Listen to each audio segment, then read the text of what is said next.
नम्र आग्रह देवियों सज्जनों, माननीय प्रधानमंत्री श्री नरेंद्र मोदी जी,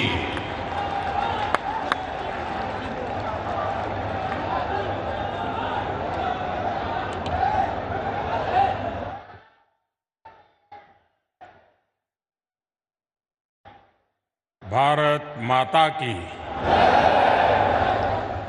भारत माता की।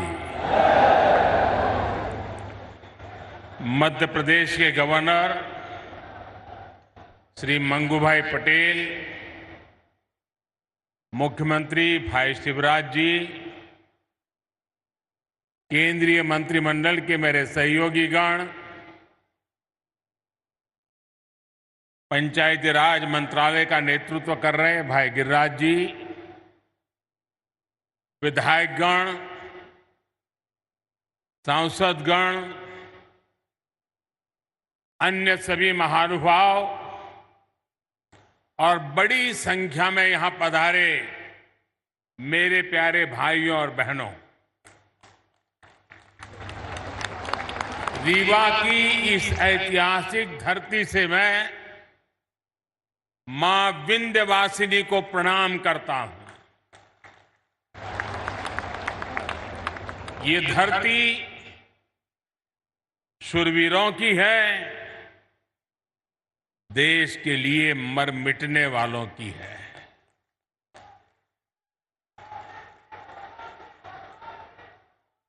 मैं अनगिनत बार रीवा आया हूं, आपके बीच आया हूं और हमेशा मुझे आपका भरपूर प्यार और स्नेह मिलता रहा है। आज भी इतनी बड़ी संख्या में आप सभी लोग हमें आशीर्वाद देने आए हैं। मैं आप सभी का हृदय से आभार व्यक्त करता हूं। आप सभी को देश की 2.5 लाख से अधिक पंचायतों को राष्ट्रीय पंचायती राज दिवस की बहुत बहुत शुभकामनाएं। आज आपके साथ ही 30 लाख से ज्यादा पंचायत प्रतिनिधि भी हमारे साथ वर्चुअली जुड़े हुए हैं।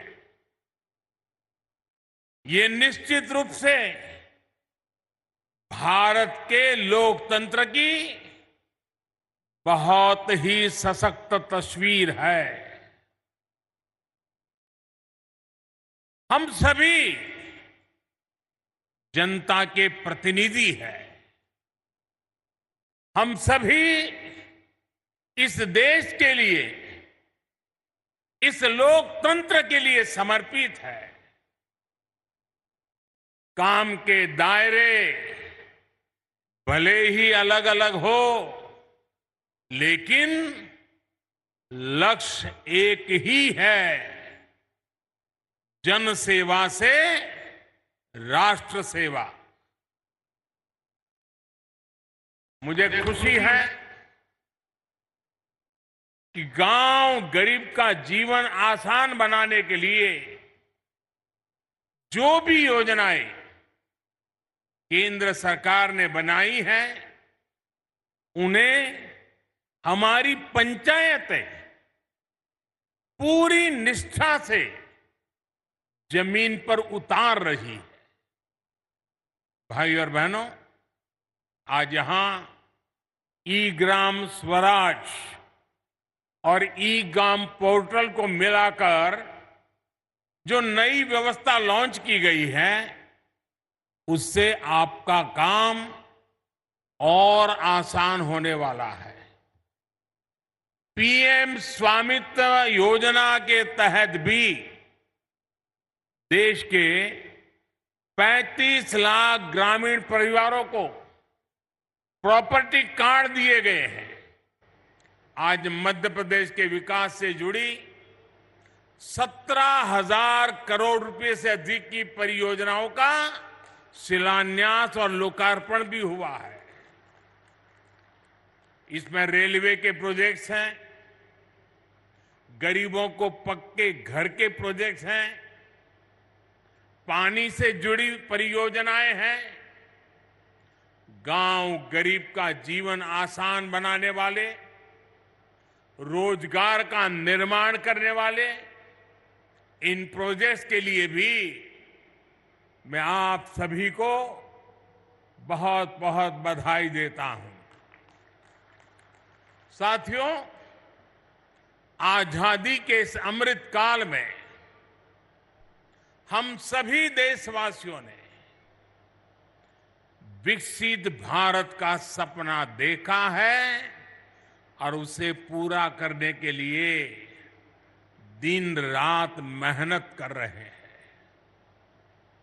भारत को विकसित बनाने के लिए भारत के गांवों की सामाजिक व्यवस्था को विकसित करना जरूरी है।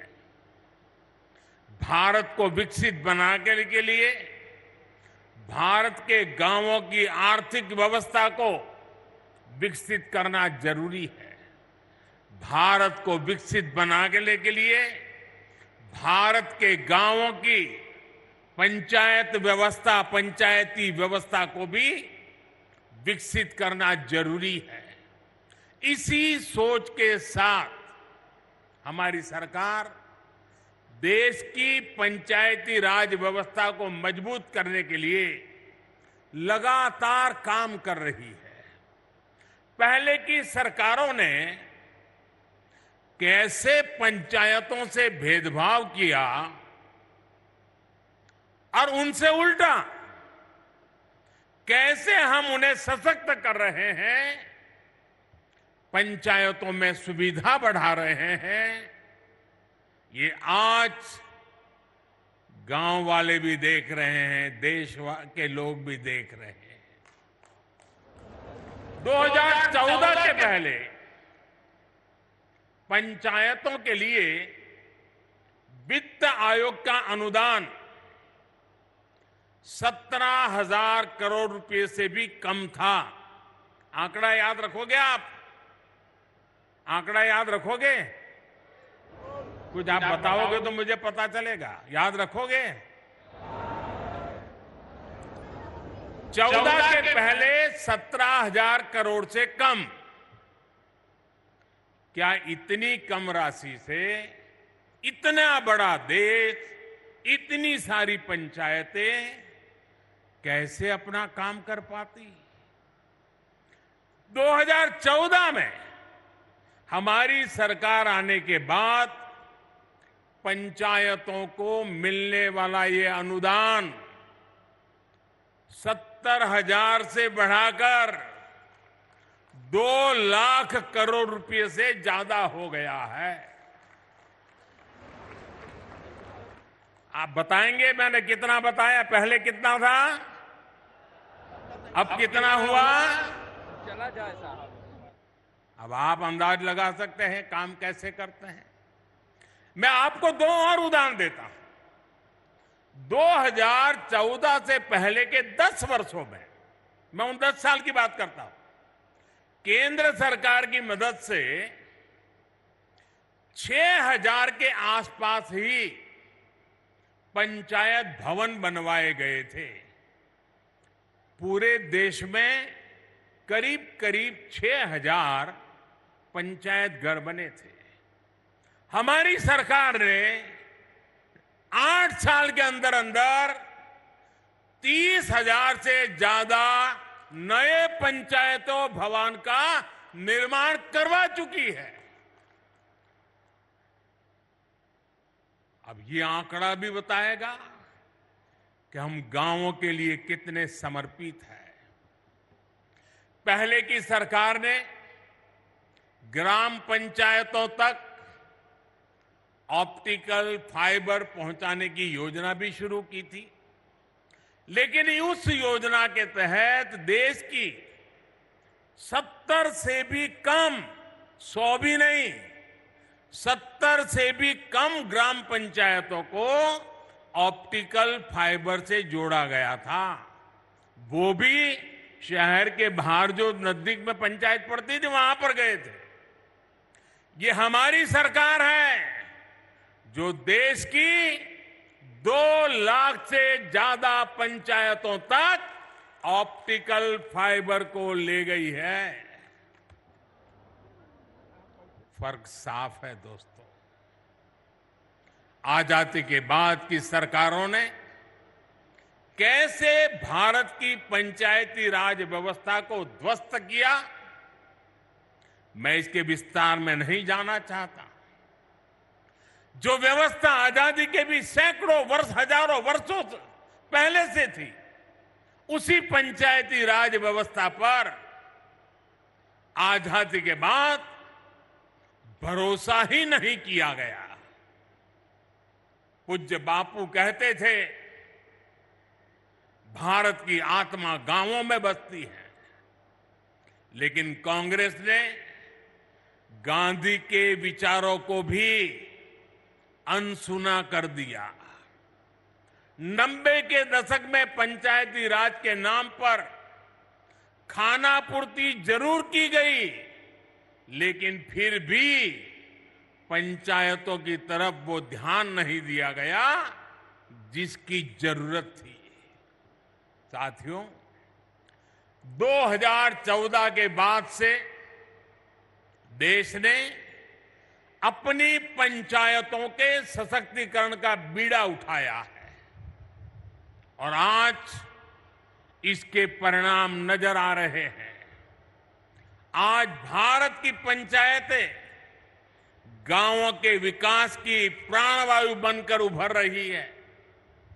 ग्राम पंचायतें गांव की आवश्यकता के अनुसार गांव का विकास करें, इसके लिए ग्राम पंचायत विकास योजना बनाकर काम किया जा रहा है। साथियों, हम पंचायतों की मदद से गांवों और शहरों के बीच की खाई को भी लगातार कम कर रहे हैं। डिजिटल क्रांति के इस दौर में अब पंचायतों को भी स्मार्ट बनाया जा रहा है।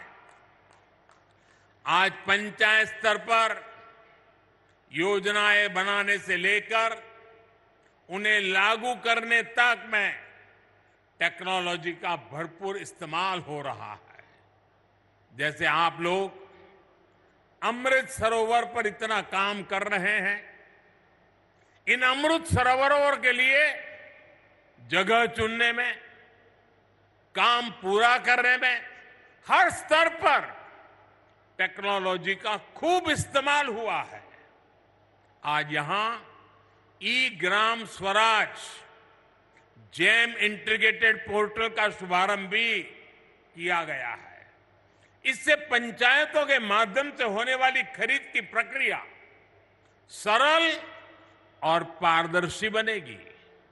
इससे अब पंचायतों को कम कीमत में सामान मिलेगा और स्थानीय छोटे उद्योगों को भी अपना सामान बेचने का एक सशक्त माध्यम मिल जाएगा। दिव्यांगों के लिए ट्राइसिकल हो या बच्चों की पढ़ाई से जुड़ी चीजें, पंचायतों के सब सामान इस पोर्टल पर आसानी से मिलेगा। भाई और बहनों, आधुनिक टेक्नोलॉजी का एक और लाभ हम पीएम स्वामित्व योजना में भी देख रहे हैं। हमारे यहां गांव के घरों के प्रॉपर्टी के कागजों को लेकर बहुत उलझने रही है। इसके चलते भली भांति के वाद विवाद होते हैं, अवैध कब्जों की आशंका होती है। पीएम स्वामित्व योजना से अब ये सारी स्थितियां बदल रही है। आज गांव-गांव में ड्रोन टेक्नोलॉजी से सर्वे हो रहा है, मैप बन रहे हैं। इसके आधार पर बिना किसी भेदभाव के कानूनी दस्तावेज लोगों के हाथ में सौंपे जा रहे हैं। अभी तक देश भर में 75,000 गांवों में प्रॉपर्टी कार्ड देने का कार्य पूरा हो चुका है और मुझे खुशी है कि मध्य प्रदेश की सरकार इसमें बहुत बेहतरीन काम कर रही है। साथियों, मैं कई बार सोचता हूं कि छिंदवाड़ा के जिन लोगों पर आपने लंबे समय तक भरोसा किया, वो आपके विकास को लेकर, इस क्षेत्र के विकास को लेकर इतना उदासीन क्यों रहे? इसका जवाब कुछ राजनीतिक दलों की सोच में है। आजादी के बाद जिस दल ने सबसे ज्यादा समय तक सरकार चलाई, उसने ही हमारे गांवों का भरोसा तोड़ दिया। गांव में रहने वाले लोग, गांव के स्कूल, गांव की सड़कें, गांव की बिजली, गांव में भंडारण के स्थान, गांव की अर्थव्यवस्था, कांग्रेस शासन के दौरान सबको सरकारी प्राथमिकताओं में सबसे निचले पायदान पर रखा गया। भाइयों और बहनों, देश की आधी से ज्यादा आबादी जिन गांवों में रहती है, उन गांवों के साथ इस तरह सौतेला व्यवहार करके देश आगे नहीं बढ़ सकता। इसलिए 2014 के बाद जब आपने हमें सेवा का अवसर दिया, तो हम गांव की अर्थव्यवस्था को, गांव में सुविधाओं को, गांव के लोगों के हितों को सर्वोच्च प्राथमिकता में ले आए हैं। उज्ज्वला योजना के तहत जो 10 करोड़ गैस कनेक्शन मिले, वो गांव के लोगों को ही तो मिले हैं। हमारी सरकार में गरीबों के जो देश भर में 4.25 करोड़ से भी अधिक घर बने हैं, उसमें से 3 करोड़ से अधिक घर गांव में ही तो बने हैं। और इसमें भी बड़ी बात यह है कि इन ज्यादातर घरों में मालिकाना हक हमारी बहनों, बेटियों, माताओं का भी है। हमारे यहां एक ऐसी ट्रेडिशन चली, घर हो तो पुरुष के नाम पर, दुकान हो पुरुष के नाम पर, गाड़ी हो पुरुष के नाम पर, खेत हो पुरुष के नाम पर, महिलाओं के नाम पर कुछ होता ही नहीं था। हमने ये रिवाज बदला है और मालिकाना हक हमारी माताएं, बहनें, बेटियां बने। साथियों, भाजपा की सरकार ने देश की करोड़ों महिलाओं को घर की मालकिन बनाया है। और आप जानते हैं, आज के समय में पीएम आवास का हर घर लाख रुपए से भी ज्यादा कीमत का होता है। यानी भाजपा ने देश में करोड़ों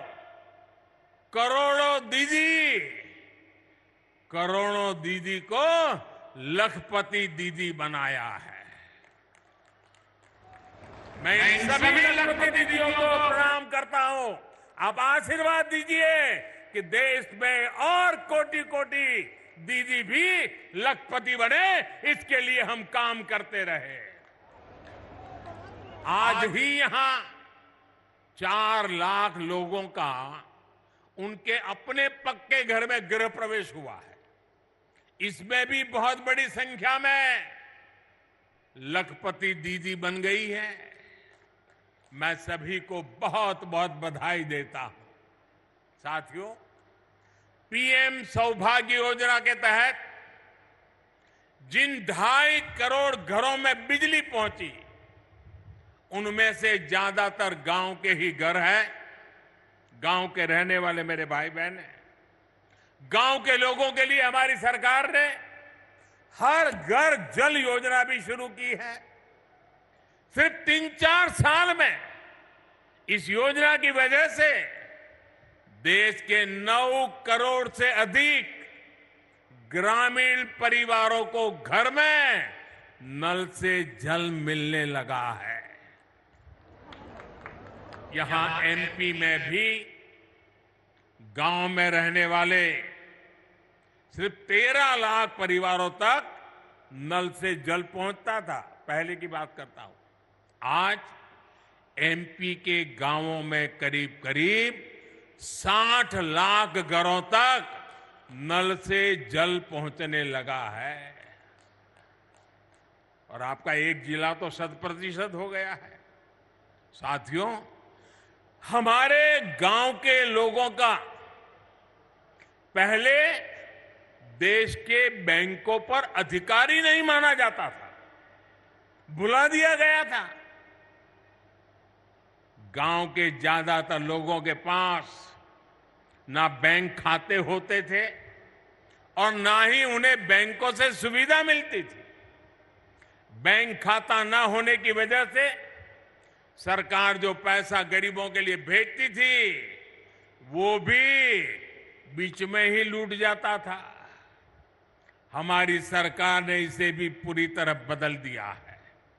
हमने जनधन योजना चलाकर गांव के 40 करोड़ से ज्यादा लोगों के बैंक खाते खुलवाए। हमने इंडिया पोस्ट पेमेंट बैंक के माध्यम से पोस्ट ऑफिस का उपयोग करके गांवों तक बैंकों की पहुंच बढ़ाई। हमने लाखों बैंक मित्र बनाए, बैंक सखियों को प्रशिक्षित किया। आज इसका प्रभाव देश के हर गांव में नजर आ रहा है। देश के गांवों को जब बैंकों की ताकत मिली है तो खेती किसानी से लेकर व्यापार कारोबार तक सब में गांव के लोगों की मदद हो रही है। साथियों, पहले की सरकारों ने भारत के गांवों के साथ एक और बड़ा अन्याय किया था। पहले की सरकारें गांव के लिए पैसे खर्च करने से बचती थी। गांव अपने आप में कोई वोट बैंक तो था ही नहीं, इसलिए उन्हें नजरअंदाज किया जाता था।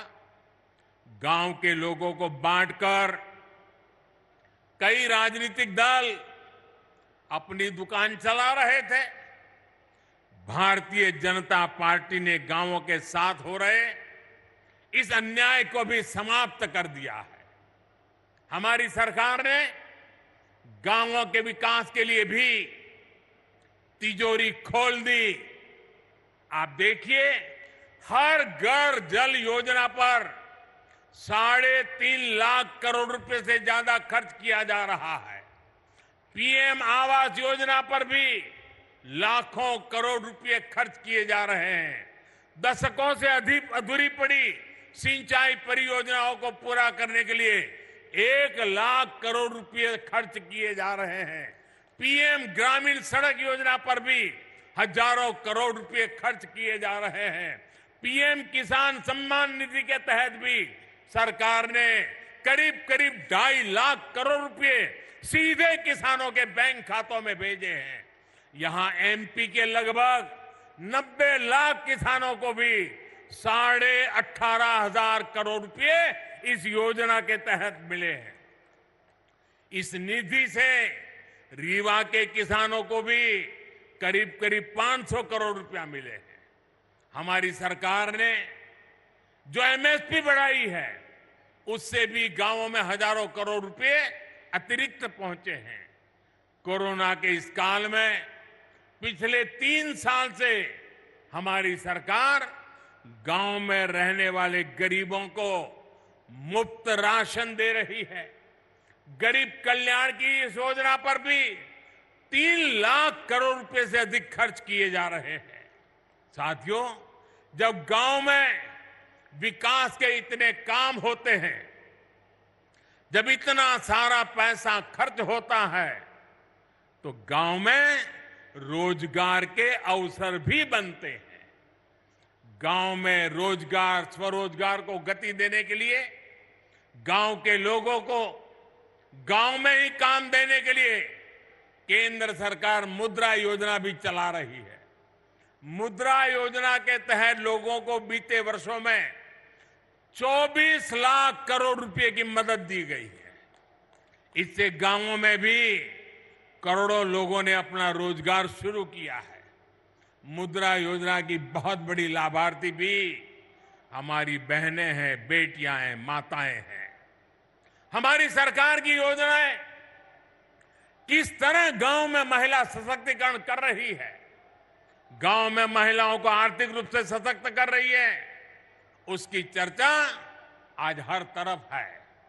बीते 9 साल में 9 करोड़ महिलाएं सेल्फ हेल्प ग्रुप में शामिल हुई है।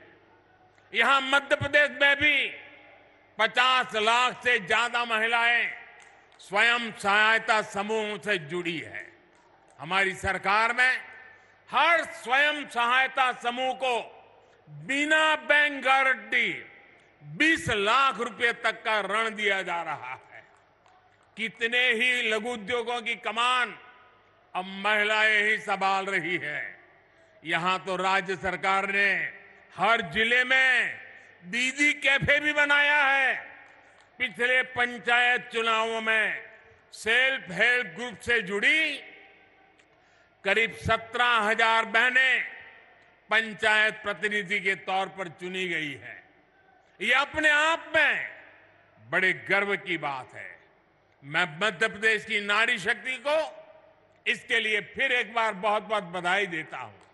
साथियों, आज यहां आजादी के अमृत महोत्सव में समावेशी विकास का अभियान भी शुरू हुआ है।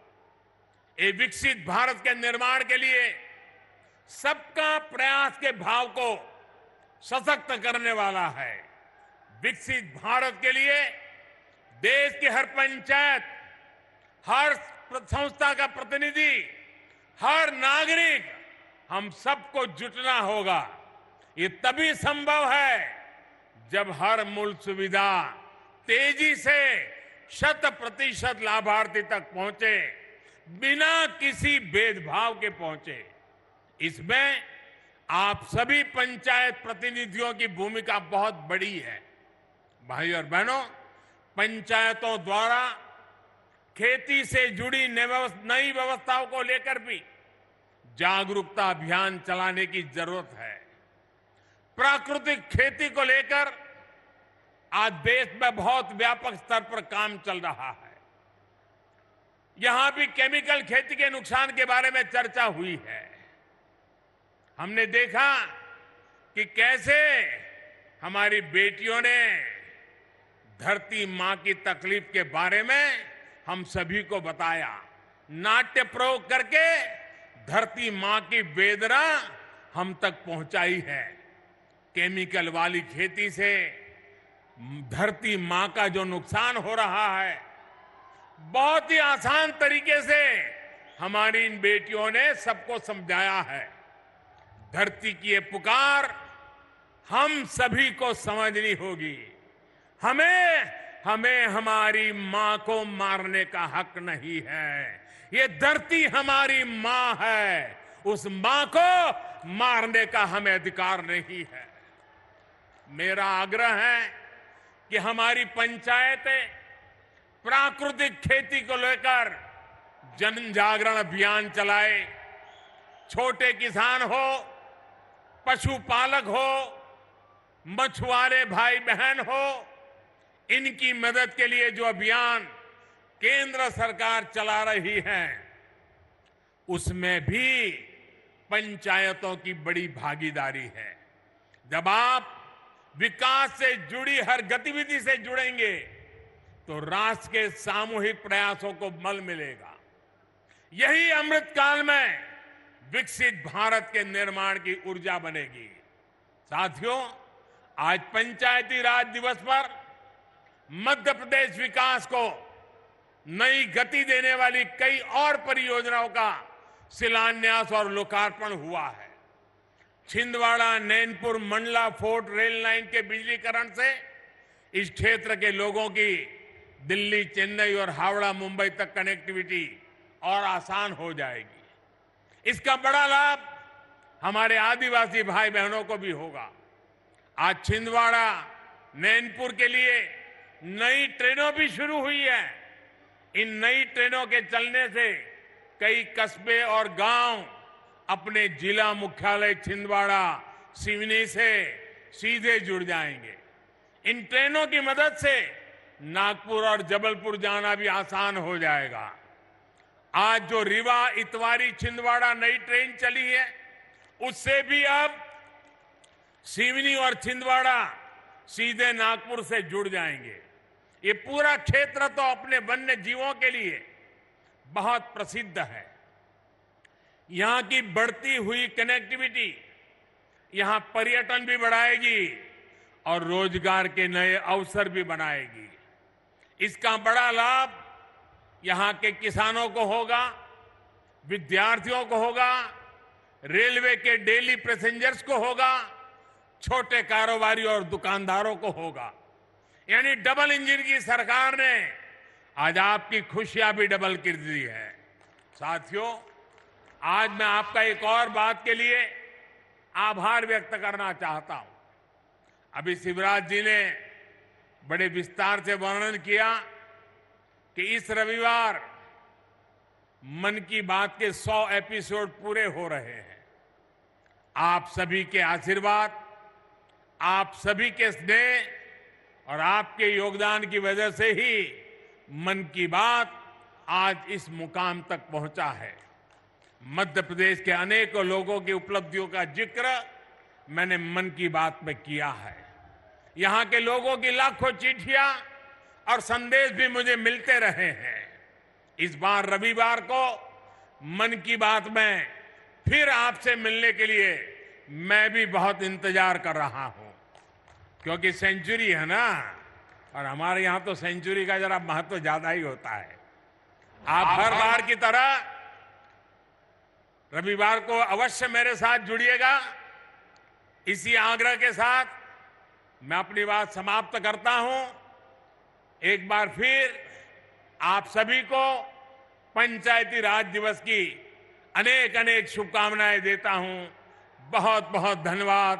भारत माता की, भारत माता की, भारत माता की।